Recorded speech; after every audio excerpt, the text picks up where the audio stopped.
Happy to have on our bench racing hotline a guy who is always there for us, Dan Beaver. Hey, Dan, how you doing? I'm doing great. How are you guys? We are terrific. We're good. We're a little bit bummed out from getting dumped a couple times tonight, but we're back at it. We're ready for this fantasy racing segment. Going to one of the really unique racetracks on the Sprint Cup circuit. Of course, we're talking to Dan Beaver, who's a fantasy racing expert for NASCAR.com and YahooSports.com. Writes a couple of terrific race previews every week for fantasy racers, and you can follow him on Twitter at Fantasy Race. Dan, tell us about Darlington. Tell us about Darlington. Yeah, well, first of all, I'm glad to be here. I don't always stand tall, but I always stand up. And that's been the key to my success. There you go. I'm one of those guys that drives around in the middle of the pack and just kind of gets to the front late. So. Well, that's okay as long as you don't want to turn it into a figure-8 track or run backwards, then you're okay. That's not a bad idea for Talladega, though, to add a little more excitement. Well, Charlie, doesn't make it any less predictable. I think they should do it for California. Yeah, Charlie just said California earlier on. I think he's on to something there. Yeah. You guys touched on Darlington. Part of what makes it a great weekend to watch and kind of a difficult race to pick. It used to be one of the most predictable races. Back when Rockingham was still on the schedule, you had a couple of rough surface tracks, and you could tell which drivers stepped up their A game whenever they got to those rough surface courses. Drivers like Ryan Newman would do really well in both places. Martin and other people like that, big beefy guys, broad-shouldered, who really like to battle the car. Now that Darlington only has one race per year, it's a little more difficult to pick, and especially now that they've repaved. Still, I think you're looking for veterans. You're looking for experience over youth, but that all kind of got thrown out of the window last year with the tire strategy at the end. So it's an interesting race. It's a mix of a lot of different things. I always find it interesting, Dan, as to the criteria that you use when you're going to pick guys for any particular race, and especially ones where we only go one time. And the question becomes, what's more important to you? Is a guy's past history at a racetrack, the way he practices, the way he qualifies? What is the criteria that you want to use to pick who you're going to like at a racetrack like Darlington, where they only go once a year? Well, ideally, I would base most of my picks on practice speed. And for something like the NASCAR Live game, where you can pick up until the race starts, that factors in heavily. If a driver rolls off the hauler fast on most tracks, that means he's going to be pretty strong there. Unfortunately, a lot of the handicapping that I do has to be done early enough in the week that you don't get to factor that in. The Yahoo game, you've got to set your provisional roster. I've got to make my picks well before the cars ever hit the track. So then I'm looking for a mix of a driver's track record, his recent momentum, and then, when applicable, his record on comparable tracks. This week, there really isn't a comparable track, but Dover is kind of close. It's another rough surface track, or has been through most of its history. If you've got drivers that are old enough that they've been to Rockingham, I'm going to factor that in as well. And those drivers who perform well at Darlington, Dover, and Rockingham consistently move to the top of the list. Dan, let me ask you, before we get into specific picks for Darlington, I want to ask you a question about the NASCAR Live game, because I'm playing that game because of your invitation to your Twitter league, and I'm doing okay, but I have just kind of let my guys ride. I picked the team early, and I like my team. I don't change those drivers, and it would take a lot for me to change because I think I have good value there. But you talk about being able to change right up till almost race time, I think, in that game. Do you do much of that? Which strategy do you find to be most effective in that game?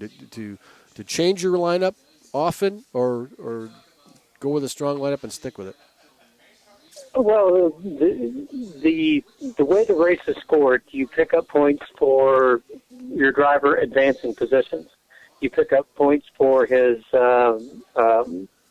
finishing position. You pick up points for the number of fast laps, plus a couple of other things like advancement on pit road. Those things, I think to get maximum points, you have to change the drivers from time to time. If you stumbled onto a driver like Biffle, who fairly consistently finishes better than he starts, or even Juan Montoya, who finishes better than he starts, you're always guaranteed to get some points for advancing through the game. So that if Montoya finishes in the low teens, he still might be one of the best points earners, even though he didn't win the race. So I think you've got to change your lineup from time to time. I guess I tend to fiddle with things anyway, which I think is one reason I kind of go up and down in the standings. Probably the best strategy would be to pick a core of one or two drivers, three drivers maybe, and then swap out the other couple of drivers for someone you think is going to hold a hot hand. Well, that explains why I'm not doing any better than I'm doing. That explains why I think I am. Did you understand the game? Because I didn't really understand. No, I think there's 16 people in that 16th. group, and I'm 16th. Yeah. And Charlie, I think, is 14th. So. No, I'm actually up like top 5. Are you really? And that's what I mean. I don't understand because I've gone with this, and I see these other guys changing all the time, and I seem to be doing okay, and I think it's just dumb luck. Well, I think part of my problem, Dan, was the fact that I kept Trevor Bain in there about 3 races that he didn't race. That'll get you. Yeah. And in that game, if you if you've got a driver on your roster who doesn't start, you get negative 25 points. To encourage you to change your roster and get rid of those $3 drivers that are just kind of sitting there. So, okay. All right. Well, that has hurt. All right, I'm going to have to go in. We've got Josh Hamilton, one of the NASCAR guys, in there too, and he's struggling just a little bit from time to time. So it's always nice when you beat the experts. Oh yeah. Well, I'm going to have to get in there and tweak my lineup now. So now that I understand the game, expect me to go directly south from my position as we sit. Charlie's always been real strong in fantasy stuff when he doesn't understand what he's doing and lets dumb luck rule. That's my best strategy. I've been accused of overthinking things a time or two myself, so underthinking is not always a bad thing. All right, well, going to Darlington, what's your Yahoo team going to look like this week? I think I've got to put Jeff Gordon in the top spot.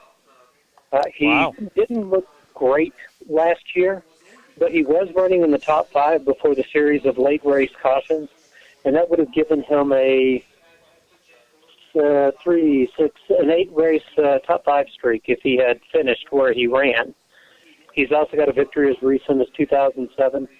So even though he's struggling right now, Darlington's one of those tracks that he goes to and gets made whole. He has to step up this week. I think the media has been a little jumped the gun a little bit, saying that he's out of chase contention without winning. We still have a long way to go before the chase begins. But if he doesn't start running well now, with Michigan, Pocono, Infineon, New Hampshire, Dover, some of these other good tracks coming up on the schedule, then, he's going to be in a position where the only way he's going to get in is by taking one of the wild card slots, assuming he can get back into the top 20 in points.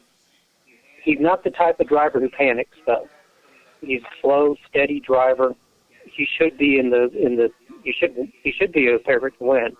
But if not, he should be in the top 5 or just outside of the top 5, unless the race comes down to cautions at the end again.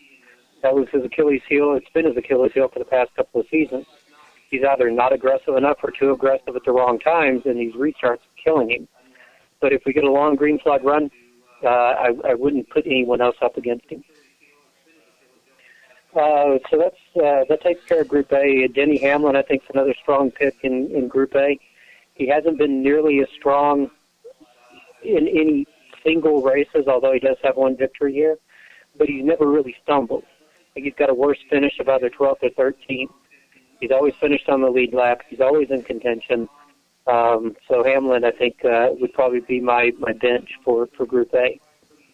In Group B, I think I'm going to roll the dice this week and take Jamie McMurray as one of my top picks. Really? Wow.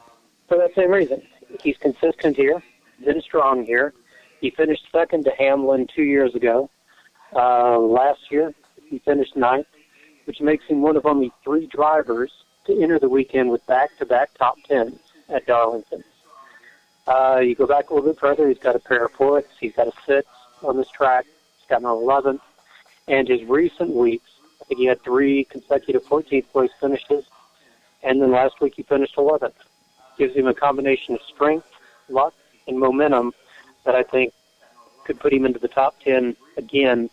And if that's right, there are probably a lot of people who are going to take my advice on this, and he could be a great differentiator. Yeah. Make up points where other people aren't going to get the same points.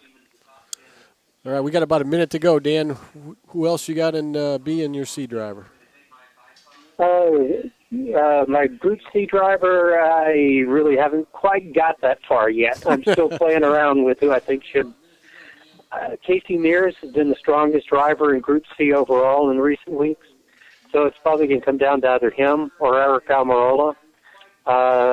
Might even think about Danica Patrick. I think she'll finish 1 lap off, maybe 2 laps off. That could be good for a top 20 if there's a lot of attrition.